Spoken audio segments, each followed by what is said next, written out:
ദൈവത്തിൻ്റെ വചനവും ജ്ഞാനവും. 119 സങ്കീർത്തനം 98 വാക്യം. നിന്റെ കൽപ്പനകൾ എന്നെ എൻ്റെ ശത്രുക്കളെക്കാൾ ബുദ്ധിമാനാക്കുന്നു, അവയെപ്പോഴും എൻ്റെ പക്കലുണ്ട്.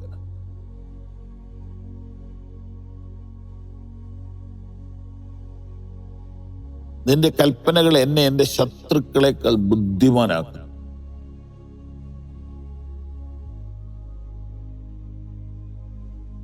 അവയെപ്പോഴും എൻ്റെ പക്കലുണ്ട്.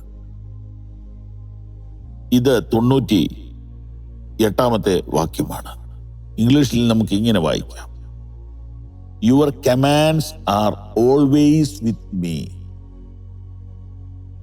Four I meditate on your and make me wiser than my enemies.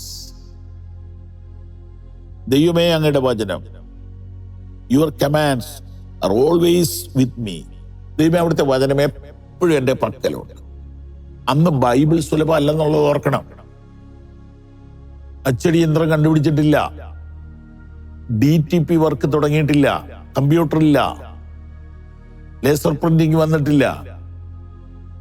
തുകൽ ചുരുടിൽ തിരുവചനങ്ങൾ പകർത്തി എഴുതുന്ന ശാസ്ത്രിമാരെ കൊണ്ട് മാത്രമേ ഇത് ചെയ്യാൻ പറ്റത്തുള്ളൂ.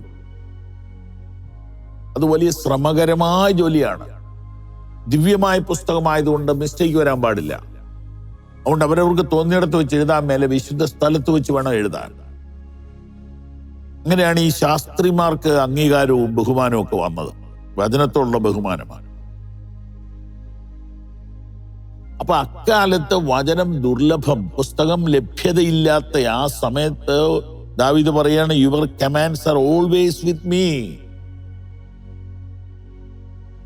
മോശ ജോഷുവയോട് പറഞ്ഞു, ഈ വചനങ്ങൾ നിന്റെ വായിൽ നിന്ന് നീങ്ങിപ്പോകരുത്, നിന്റെ ഹൃദയത്തിൽ നീങ്ങിപ്പോകരുത്, നിന്റെ കയ്യിൽ നിന്ന് നീങ്ങിപ്പോകരുത്. അങ്ങനെ ചെയ്താൽ നീ കൃതാർത്ഥനാവും. നീ ജീവിതയാത്രയിൽ ഈ വചനം വിട്ട് ഇടത്തോട്ടോ വലത്തോട്ടോ മാറരുത്. നിന്റെ ഡിസിഷൻ മേക്കിങ്ങിനെ മറ്റാരുമല്ല സ്വാധീനിക്കേണ്ടത്, ദൈവം വചനമാണ് സ്വാധീനിക്കേണ്ടത്.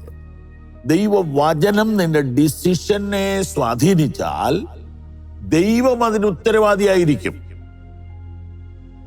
ആമേൻ. യുവാക്കളെ, ഇത് കേൾക്കുക. നിങ്ങളുടെ ഡിസിഷൻ മേക്കിങ്ങിനെ ദൈവത്തിന്റെ വചനം സ്വാധീനിക്കുവാൻ നിങ്ങൾ അനുവദിക്കുമോ? അങ്ങനെ ചെയ്താൽ ദൈവം അതിന്റെ പുറകിൽ റെസ്പോൺസിബിൾ ആയിരിക്കും.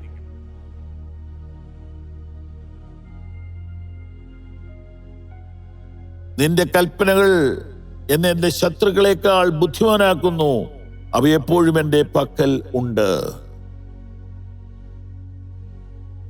Your commands are always with me and make me wiser than my enemies. കർത്താവേ, അവിടുത്തെ പ്രമാണം എപ്പോഴും എൻ്റെ പക്കലുള്ളത് കൊണ്ട് അത് എന്നെ എൻ്റെ ശത്രുക്കളെക്കാൾ ബുദ്ധിമാനാക്കും. ഇന്ന് 2024 ഈ വചനം നിങ്ങളുടെ അടുത്തെത്തുമ്പോൾ,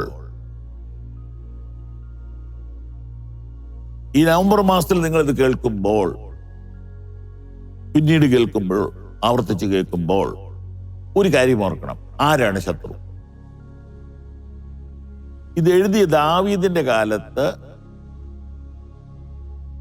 ലോകപ്രകാരമുള്ള ശത്രുക്കൾ ഉണ്ട്. പുതിയ നിയമം അതിന് നേരെ വിപരീതമായിട്ടാണ് പഠിപ്പിക്കുന്നത്. അത് മറക്കരുത്. നമുക്ക് ഭൂമിയിൽ ഒരൊറ്റ ശത്രുവില്ല.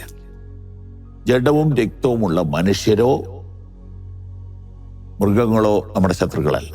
നമ്മുടെ ശത്രു ജഡവും മാംസവും ഇല്ലാത്ത സാത്താന്യ സ്പിരിറ്റിനോടാണ് നമുക്ക് പോരാട്ടമുള്ളത്. സ്പിരിറ്റ് വേൾഡിലാണ് നമ്മുടെ ശത്രു ഇരിക്കുന്നത്.